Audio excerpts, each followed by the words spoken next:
Market లో invest చేసి మీ డబ్బులు డబుల్ చేసుకోవాలనుకుంటున్నారా? విజయవాడలో జరిగే సుందరరామిరెడ్డి గారి లైవ్ సెమినార్ కి అటెండ్ అవ్వండి.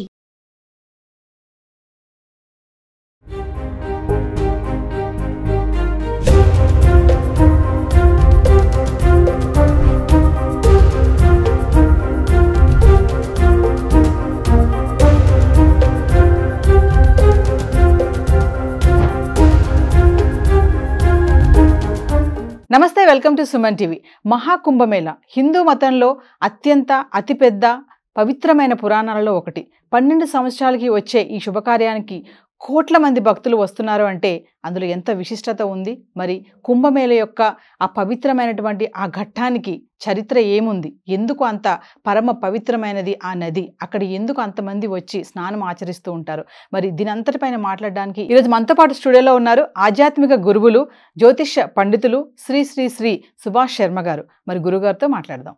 నమస్తే గురుగారు. శ్రీమాత్రే నమః. ఈ కుంభమేళలో ప్రత్యేక ఆకర్షణ ఇప్పుడు చెప్పినట్టే అండి, అంటే సాధువులు, అఘోరీలు వీళ్ళంతా ఎక్కువగా చూస్తూ ఉంటాం. ఇంకా చెప్పాలంటే అక్కడికి వస్తున్నటువంటి విదేశీయులు ఎవరైతే ఉంటారో వాళ్ళు కూడా సన్యాసులాగా మారిపోతారంట కదా. అంటే ఇక్కడ మీకు ఇంకో విషయం ఏంటంటే, ఈ చాలా మంది మారిపోయినటువంటి వాళ్ళు కూడా చిన్న వ్యక్తులు కాదండి.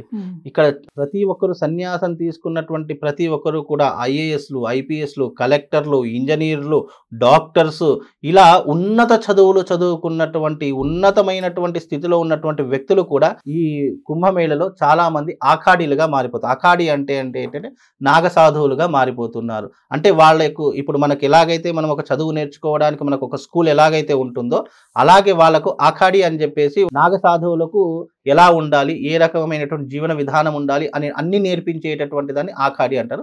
వాళ్ళకు ఒక ఆశ్రమం లాగా ఉంటుంది. అక్కడికి వీళ్ళందరూ కూడా సన్యాసం తీసుకొని వెళ్ళడానికి వెళ్తున్నారు. అలా ఒక రోజులో దాదాపు 3 లక్షల మంది సన్యాసం తీసుకున్నారట. ఒక్క రోజులో 3 లక్షల మంది సన్యాసం తీసుకున్నారు అని అంటే దీని వెనుక అర్థం ఏంటి? వాళ్ళు జీవితం మొత్తాన్ని చూసేశారు. వాళ్ళు సాంసారికమైనటువంటి జీవితాన్ని, డబ్బుని, హోదాని అన్నిటినీ చూసేశారు. ఇక చూడవలసింది ఏంటి? పరమాత్ముని యొక్క తత్వాన్ని చూడాలి.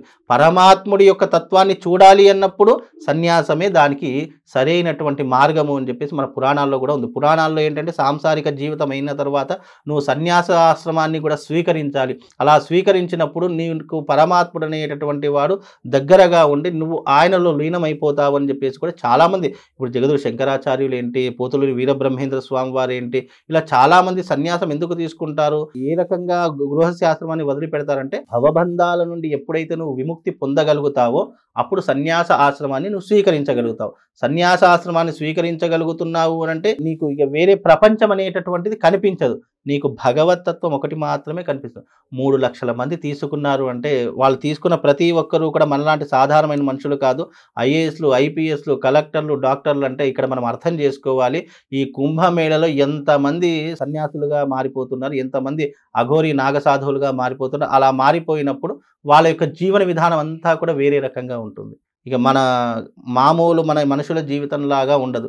వాళ్ళ సిద్ధాంతాలు వేరే, వాళ్ళ రూపకల్పన వేరే, వాళ్ళు పూజించేటటువంటి తత్వం వేరే, వాళ్ళ వేషధారణ అంత వేరే. పూర్తిగా అంటే మన బాహ్య ప్రపంచానికి వాళ్ళు కనిపించరు. ఇక అంటే వాళ్ళ నియమాలు కూడా కఠోరంగా ఉంటాయండి, చాలా కఠోరంగా ఉంటాయి. వాళ్ళు చీకటి ప్రదేశాల్లో బ్రతకడము, అలాగే జనారణ్యం లేనటువంటి ప్రదేశాలు, అడవులు లాంటి ప్రదేశాల్లో, హిమాలయాల లాంటి ప్రదేశాల్లో వాళ్ళకొకటే ధ్యానము, జపము, తపము ఇవే ఉంటాయి. ఇక వాళ్లకు తిండి, నిద్ర, ఆరోగ్యం దీని మీద ధ్యాస ఉండదు.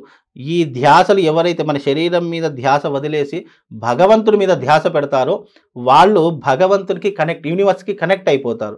అలా యూనివర్స్కి కనెక్ట్ అయిపోయినప్పుడు వాళ్ళు చెప్పిందే శాసనంగా మారుతుంది. వాళ్ళు ఏది చెప్తే అది జరిగిపోతుంది. వాళ్ళు ఏది అనుకుంటే అది వెంటనే వాళ్ళ జీవితంలో జరిగేటటువంటి అవకాశాలు చాలా మట్టుకు ఉంటాయి. కాబట్టి ఆ విధానము, ఆ తత్వం అంతా కూడా అవుట్ ఆఫ్ ది బాక్స్. అంటే మన జీవితానికి అవుట్ ఆఫ్ ది బాక్స్ ఏదైనా ఉంది అంటే అది సన్యాస ఆశ్రమం.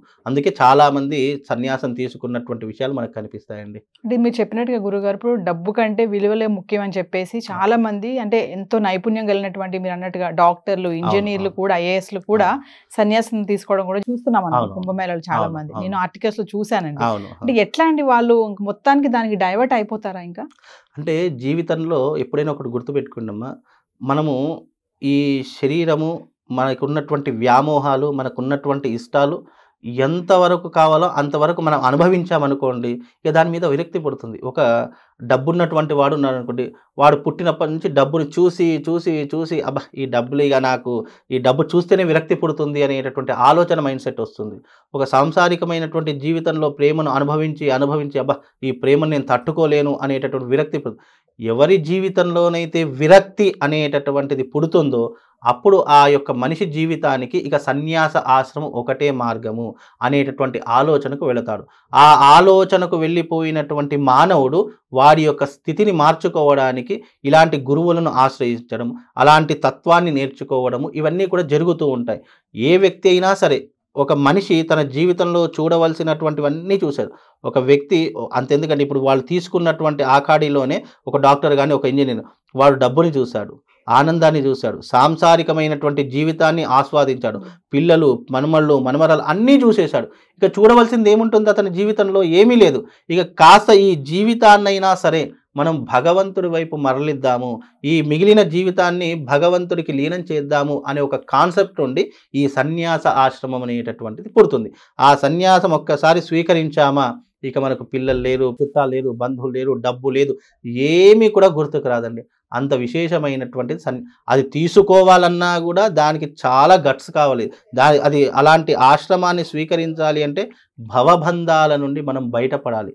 ఇప్పుడున్నటువంటి జనరేషన్లో చాలా తక్కువ, కోట్లాది మందిలో ఒక 3 లక్షలు తీసుకున్నారు అంటే అంత పెద్ద విషయం కాదు. ఎందుకంటే అది ప్రపంచ నలుమూలల నుండి వచ్చారు. కేవలం మనం భారతదేశంలోనే కాదు, అమెరికా, ఆస్ట్రేలియా, ఇండోనేషియా, జపాన్ ఇలా ఎన్నో కంట్రీల నుంచి వచ్చి సన్యాసం ఇప్పుడు మీకు కుంభమేళకు వెళితే విదేశీయులు కూడా సన్యాసి రూపంలో కనిపిస్తూ ఉంటారు మనకు.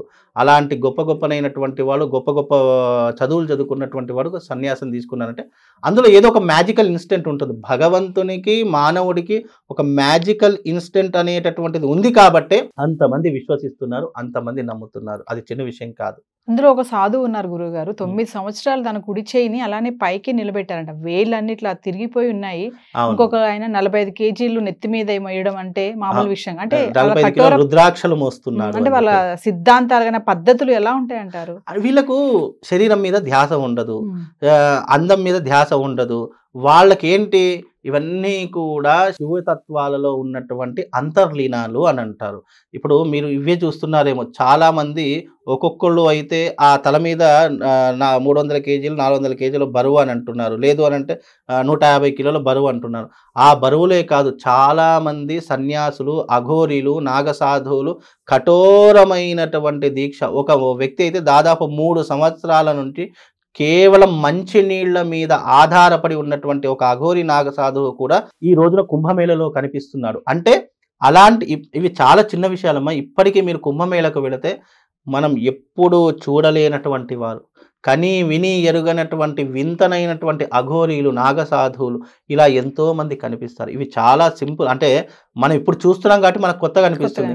కానీ గతంలో నేను చాలా మటుకు చెప్పాను, హిమాలయాలలో కానీ, లేదు అంటే ఇలాంటి ప్రయాగరాజులో కానీ, కాశీ లాంటి క్షేత్రాలలో కానీ ఇప్పటికీ కొన్ని గుహలలో 500 సంవత్సరాల వరకు బ్రతికినటువంటి వ్యక్తులు ఇప్పుడు బయటపడుతున్నారు. అంటే చెప్పేటప్పుడు ఎవరు నమ్మలేదు, ఇప్పుడు చూస్తున్నారు కాబట్టి అందరు నమ్ముతారు.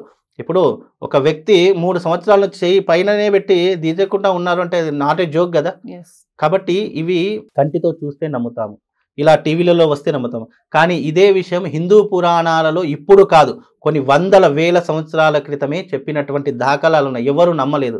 అంటే ఎప్పుడైతే ఒక మనిషి తన కంటితో చూస్తాడో అప్పుడే నమ్ముతాడు. ఇదిగో ఇప్పుడు చూస్తున్నారు కదా, ఇప్పుడు నమ్ముతున్నారు. అట్లాంటి అంధవిశ్వాసం మన దాంట్లో పెరిగిపోతుంది. చూడగానే కాదు, ఇట్లాంటి విషయాలు మన పురాణాలలో, సనాతన ధర్మంలో చాలా మట్టుకు తెలియజేయడం జరిగింది.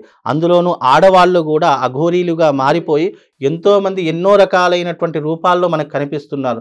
వాళ్ళకు కూడా అందం మీద ధ్యాస ఉండదు, అసలు వాళ్ళ శరీరం మీద కోరికలు ఉండవు, ఏమీ ఉండవు. అలాంటి వారు కూడా ఇప్పుడు అఘోరీలుగా మారిపోయి శివతత్వాన్ని అలవాటు చేసుకుంటున్నారు. అంటే వాళ్ళ యొక్క సిద్ధాంతాలు, వాళ్ళ యొక్క నియమ నిబంధనలు అన్నీ వేరే రకంగా ఉంటాయి. మన యొక్క మానవ జీవితానికి అవి కొత్తగా కనిపిస్తాయి. ఎందుకంటే వాళ్ళకి అవే అలవాట్లు. మనం పూజ చేసామనుకోండి, పసుపు, కుంకుమ, అక్షంతులు, పూలు అన్నీ ఎలాగైతే దగ్గర పెట్టుకుంటామో వాళ్ళు అలాంటివి పెట్టుకోరు. మనకు భిన్నంగా ఉండేటటువంటి తత్వమే అఘోరీల యొక్క తత్వము. ఆ అఘోరీల యొక్క తత్వం తెలుసుకోవాలి అని అంటే గనక అక్కడికి వెళ్ళి ఈ సమయంలో చూస్తే మనకు అర్థమవుతుంది. మనకు అక్కడ ఏం జరుగుతుంది అనేటట్టు మనకు తెలుస్తుంది. అంత విశేషమైనటువంటిది ఆ తత్వం. ధన్యవాదాలు గురుగారు. శ్రీమాత్రే.